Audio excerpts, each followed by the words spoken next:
जो युवा छात्र होते हैं उनमें जो मेधावी हैं, मेहनती हैं, ईमानदार हैं, जो ईमानदारी से कोशिश करते हैं, उनके इस ईमानदार प्रयास में कोई धोखा न करे, कोई उसके साथ छेड़छाड़ न करे। इसके लिए महोदय ये बिहार के लाखों छात्रों के भविष्य को सुनिश्चित करने और सुरक्षित करने के लिए ये महत्वपूर्ण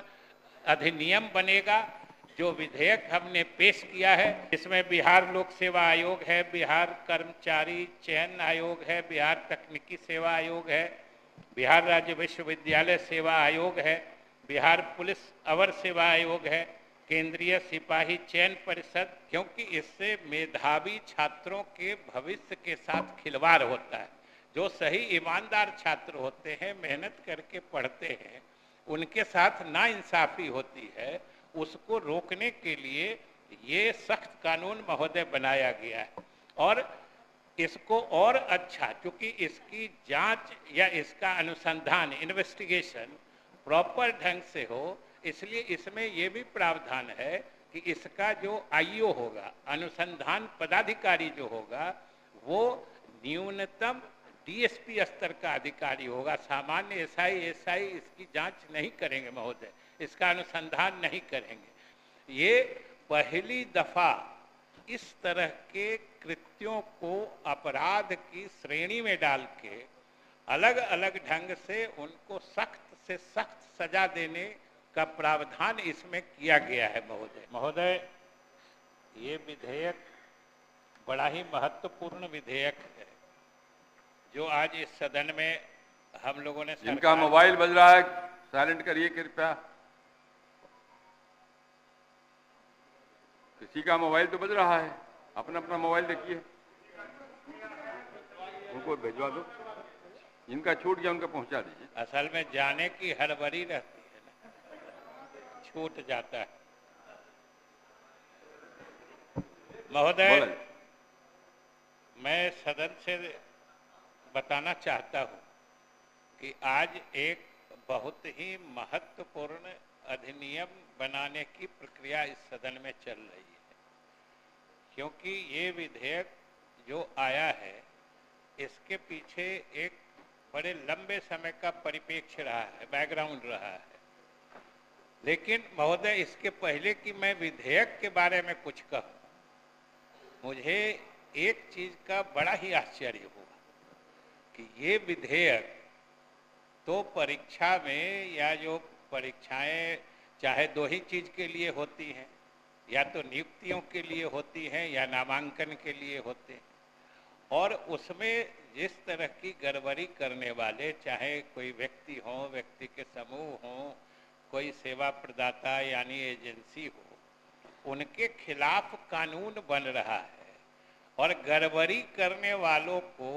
जब दंडित करने के नियम और कानून इस सदन में बनाए जा रहे हैं, तो आखिर इस तरह का अपराध करने वाले को बचाने के लिए विपक्ष का ये रवैया कि इस कानून के बनने के समय वो सदन से बहिष्कार कर गए, लगता है कि इन अपराधियों को दंडित करने के लिए जो सरकार ने संकल्प लिया है उससे इन्हें परेशानी हो रही है, और ये बिल्कुल ही उचित बात नहीं है महोदय। ऐसे महत्वपूर्ण विधेयक तो जमाने में लंबे समय के बाद कभी कभी ऐसे महत्वपूर्ण विधेयक आते हैं, और इस विधेयक के समय ये लोग बाहर चले जाएं, महोदय ये बिहार की जनता जरूर देख रही होगी कि आखिर गड़बड़ करने वाले लोगों से इनका क्या रिश्ता है, क्यों इनको परेशानी हो गई। जब ये कानून सदन में बन रहा है तो ये महोदय बाहर चले गए। महोदय, आप भी अवगत हैं कि पिछले कुछ दिनों से लगातार जो पूरे देश में विभिन्न परीक्षाओं से संबंधित मामले उजागर हो रहे थे, चाहे नियुक्ति का मामला हो या नामांकन का मामला हो, अलग अलग जो नियुक्ति प्राधिकरण हैं उनके द्वारा जो परीक्षाएं आयोजित की जाती हैं उनमें जो गड़बड़ियों की शिकायतें आने लगी, तो समझिए कि ये वाजिब रूप से देश की विधायिका और इस प्रदेश की विधायिका के लिए चिंता का विषय हुआ और सरकार ने इसको पूरी गंभीरता से लिया है। प्रधानमंत्री जी ने भी सदन में घोषणा की थी कि इस तरह के गड़बड़ियों को रोकने के लिए हम सख्त कानून बनाएंगे।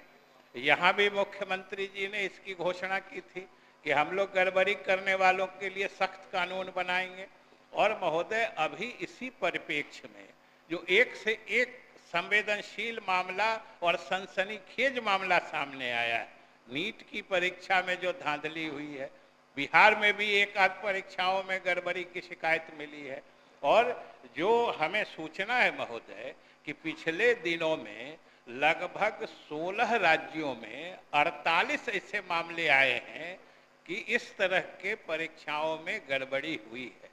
स्वाभाविक रूप से केंद्र सरकार और राज्य सरकार की चिंता इस संबंध में बढ़ी हुई थी, और इसी परिप्रेक्ष्य में अभी पिछले जून महीने में केंद्र सरकार ने एक कानून बनाया कि लोक परीक्षा अनुचित साधन निवारण अधिनियम केंद्र सरकार ने बनाया, और उसमें राज्य सरकारों से अपेक्षा की गई थी कि इसके आधार पर, चूंकि सभी परीक्षाएं केंद्र सरकार या केंद्रीय एजेंसियां ही नहीं करती हैं,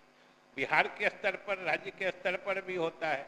तो ये अपेक्षा की गई थी। और आज उसी परिप्रेक्ष्य में हम लोग ये बिहार लोक परीक्षा अनुचित साधन निवारण विधेयक हमने सदन में प्रस्तुत किया है महोदय। ये बात जरूर है कि इस संबंध में बिहार में एक बार प्रयास हुआ था। 1981 में एक बार प्रयास किया गया था, जब जिस समय नकल करने की प्रवृत्ति बढ़ गई थी और लगातार इस तरह की बातें आ रही थी, तो उस समय में जो इन परीक्षाओं में अनुचित साधन निवारण के एक कानून आए थे, लेकिन वो कानून उतने प्रभावकारी या उतने सख्त नहीं थे, क्योंकि उसमें मात्र 6 महीने तक की सजा थी या 2000 रुपये तक की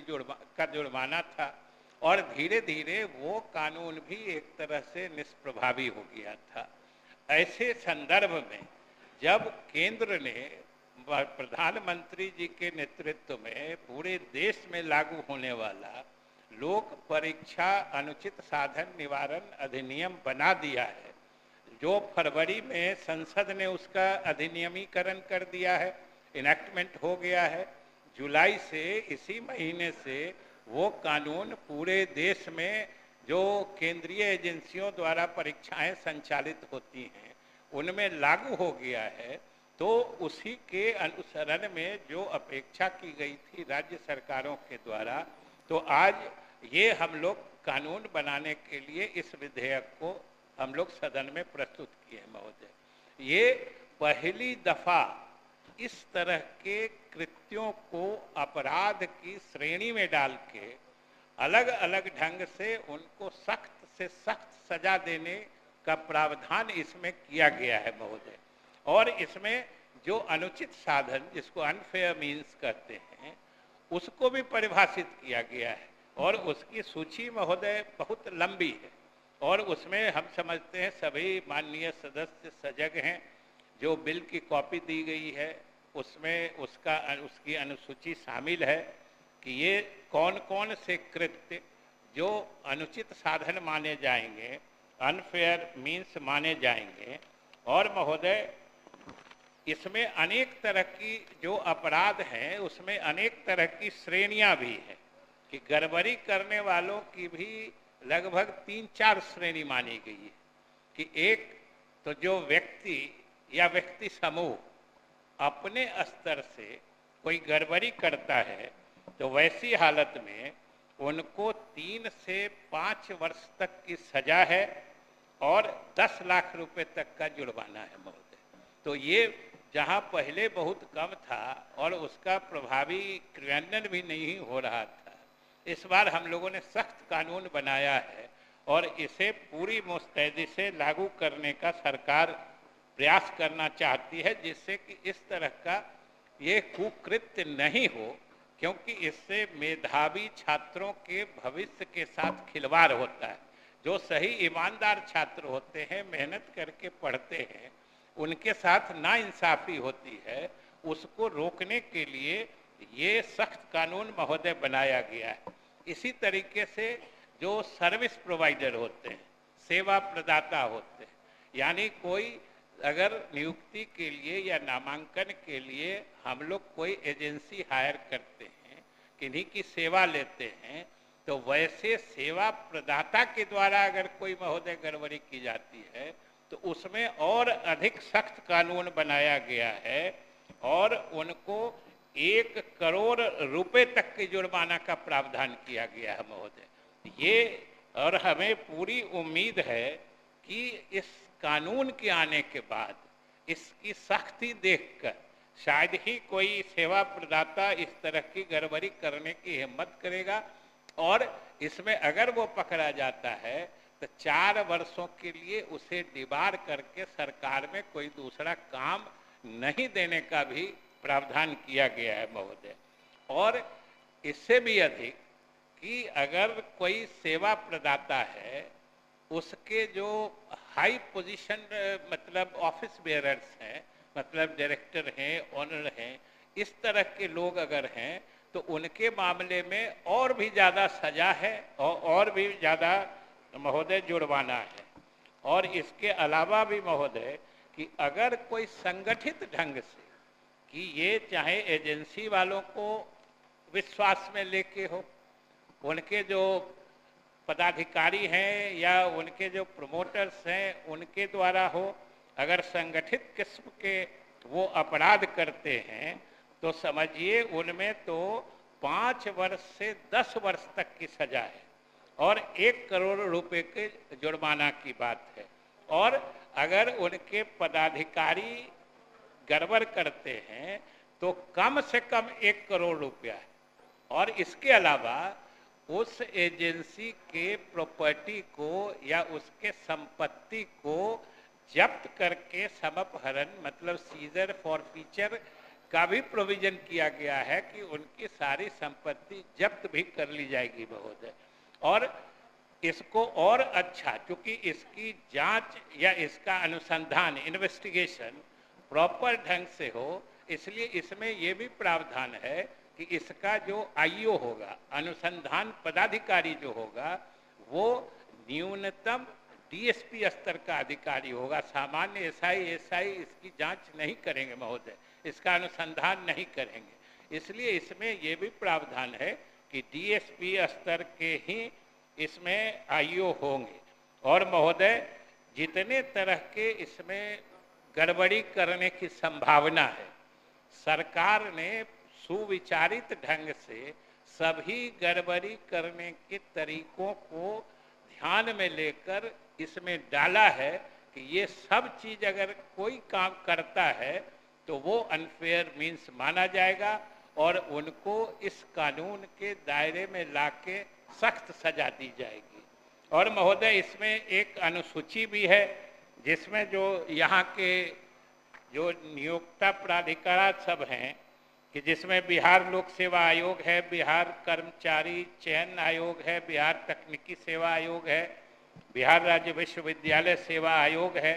बिहार पुलिस अवर सेवा आयोग है, केंद्रीय सिपाही चयन परिषद एवं अन्य प्राधिकरण भी हैं जो राज्य सरकार द्वारा अधिसूचित हैं, जिनसे राज्य सरकार समय समय पर नियुक्तियों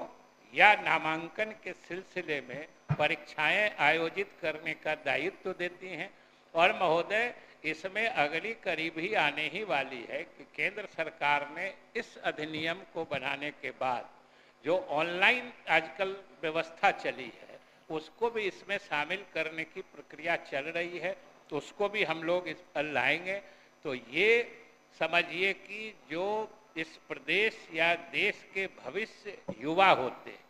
जो युवा छात्र होते हैं, उनमें जो मेधावी हैं, मेहनती हैं, ईमानदार हैं, जो ईमानदारी से कोशिश करते हैं, उनके इस ईमानदार प्रयास में कोई धोखा न करे, कोई उसके साथ छेड़छाड़ न करे। इसके लिए महोदय ये बिहार के लाखों छात्रों के भविष्य को सुनिश्चित करने और सुरक्षित करने के लिए ये महत्वपूर्ण अधिनियम बनेगा। जो विधेयक हमने पेश किया है, इसीलिए मैं आपके माध्यम से सदन से दरख्वास्त करता हूं कि इसे सर्वसम्मति से पारित करने की कृपा करें। प्रश्न यह है कि बिहार लोक परीक्षा अनुचित साधन निवारण विधेयक 2024 स्वीकृत हो। जो इसके पक्ष में वे हाँ कहें, जो उसके विपक्ष में है वे ना कहें। मैं समझता हूं कि पक्ष बहुमत है। प्रस्ताव स्वीकृत हुआ। बिहार लोक परीक्षा अनुचित साधन निवारण विधेयक 2024 स्वीकृत हुआ।